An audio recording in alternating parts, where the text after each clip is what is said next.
All right, hello everyone. Here we are back for hole number 6, and a little bit tougher. I've never quite seen this angle, so we're gonna have to just wing this. I've never hit this shot over the pond like this.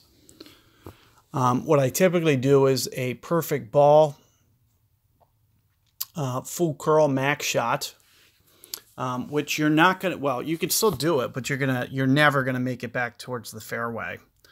So what I would recommend doing is altering this a bit. I won't need rings for this. So one of the things I'm gonna do, I'm gonna back off the top spin. I'll usually use about 6 bars. I'm gonna use about 4 because I'm gonna probably attempt a hook shot. Now this is gonna take some practice and some tweaking. It's going to be very tough, a very tough target to hit.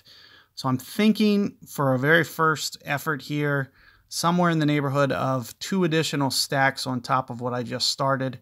So I'm going to put it somewhere up here in these bushes so you can see where it is. Essentially 2 stacked bullseyes on top of my initial aim. So let's just use this for a start because I really don't know.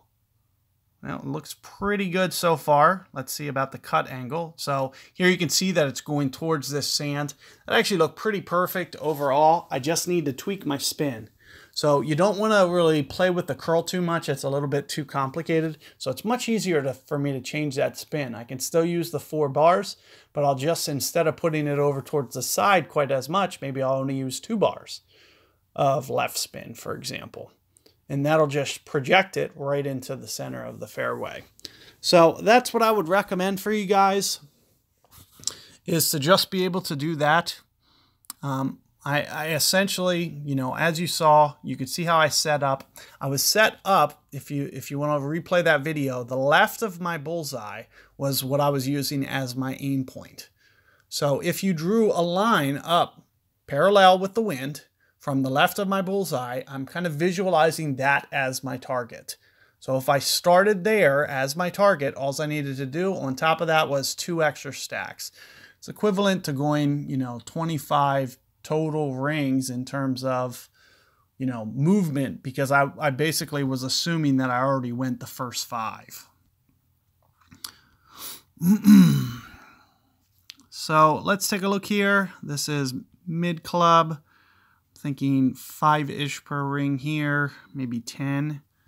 So I'm thinking, you know, maybe 10, 11 per ring out of this sand if you wind up in this similar spot, which means that I'll need to go a little bit more than a ring here.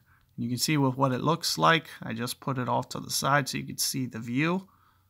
But it's really going to just come down to perfect balls. So here you can see a great ball should deflect off towards the right edge of the cup. But you can see, very straightforward, easy eagle. And in this master tournament, I would expect, even with a Epoch 4, for instance, you'd be able to use a very similar land zone and maybe just increase the amount of spin that you use.